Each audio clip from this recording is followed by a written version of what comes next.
eu venho falar-vos de crise económica. E eu podia começar por elencar qualquer teoria que já foi escrita há alguns tempos por autores como Karl Marx, ou David Ricardo, Keynes, Riqueza das Nações de Adam Smith, ou ainda Joseph Schumpeter.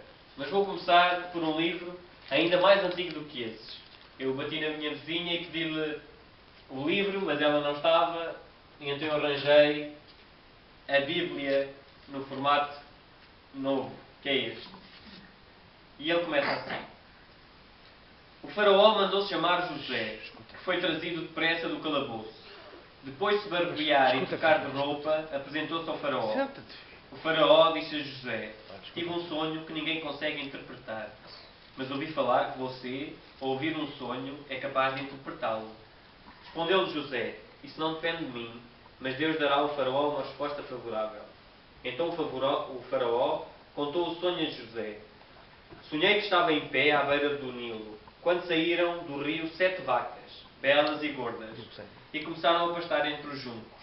Depois saíram outras 7, raquíticas, muito feias e magras. Nunca vi vacas tão feias em toda a terra do Egito. As vacas magras e feias comeram as 7 vacas gordas que tinham aparecido primeiro. Mesmo depois de havê-las comido, não parecia que o tivessem feito, pois continuavam tão magras como antes. Então acordei. Depois tive outro sonho. Vi 7 espigas de cereal, cheias e boas, que cresciam no mesmo pé. Depois delas, brotaram outras 7, murchas e mirradas, perseguidas pelo vento leste. As espigas magras engoliram as 7 espigas boas. Contei isto aos magos, mas ninguém foi capaz de explicá-lo. O faraó teve um único sonho, disse-lhe José. Deus revelou ao faraó o que ele está para fazer. As 7 vacas boas são 7 anos, e as 7 espigas boas são também 7 anos. As 7 vacas magras e feias que surgiram depois, e as 7 espigas mirradas, queimadas pelo vento, são 7 anos. Serão anos de fome. E a história continua, para quem quiser ler, é o Gênesis capítulo 41. E isto quer dizer que já muito antes havia vacas gordas e vacas magras. Ou seja, não é novidade a situação em que estamos. Eu lembro-me, e já ouvi algumas histórias, de outras culturas que tenham surgido, como os romanos, que criaram um grande império, como os egípcios, como ouvimos agora, como Portugal, na época dos descobrimentos. Se voltarmos ainda antes, tínhamos os gregos, e muito antes já ouviram falar com certeza da Atlântida e da Lemúria. E eu lembro-me um pouco da Vinha Grande, a horta dos meus pais. E é a mesmo tipo que é uma cultura. E nós cultivávamos batatas. E eu era pequeno e não percebia, cultivávamos na terra de cima, depois cultivávamos num outro espaço em baixo e outro, porque a terra em si ia perdendo os seus nutrientes. E é o que acontece no mundo. Os impérios crescem, porque são nutridos de alguma forma, e aquela cultura esplandece e tem os seus anos valentes e depois mirra. E tem de ser implantada noutro sítio, noutra terra, outra cultura. Então não é muito diferente aquilo que se passa com a natureza. Antes de eu continuar a falar, eu fui à biblioteca, porque eu sou professor, não é? E eu não pude trazer o livro da biblioteca, mas trouxe o ensino, porque é daqueles livros que não se podem trazer. E eu venho então dizer crise. O que está dito crise é fase, em grego e em latim, fase decisiva da doença. E em economia, grego, vem do grego economia, que é a direção de uma casa, e do latim, disposição ou arranjo. Então, nós estamos numa fase decisiva do arranjo de uma casa, pelo que nos dizem os gregos de origem. Também, se nós formos ver o que nos diz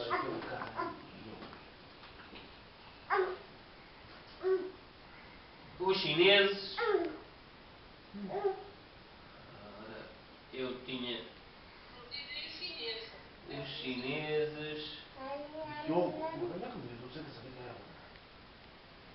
eles têm 2 palavras para traduzir crise. que eu vos vou ensinar agora o que é.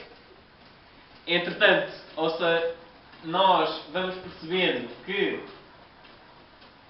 não é a questão de nós estarmos em crise ou estamos períodos férteis ou períodos menos bons. Vamos passar sempre por isto. É constante. Não somos os únicos. A Lua tem a fase do quarto crescente, Lua cheia, quarto minguante. A árvore começa numa semente, e depois vai crescendo, depois dá os frutos e depois cai. Então, em chinês, eles usam Wei Ji. Em que Wei é perigo e Ji é oportunidade. E estas duas juntas dão origem à palavra que nós conhecemos como crise.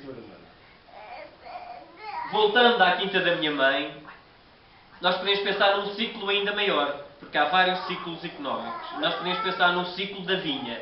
E lembro-me muito bem que o nosso avô fazia dos melhores vinhos da Miuzela. E agora, a vinha grande passou por uma crise. As videiras foram arrancadas e deve ter sofrido muito aquela parte onde estava a vinha. Mas se agora olharmos para lá, ela está cheia de coisas novas. Coisas que já estavam, eram pequenas sementes que ninguém via, mas que já estavam. E é por onde nós passamos. Nós podemos pensar, nós seres humanos, que somos uma semente e que num período de crise estamos sozinhos, no escuro, apenas a descobrir aquilo que nós somos. Que nós somos na nossa natureza. Porque uma flor, uma rosa quando nasce, não quer ser uma videira.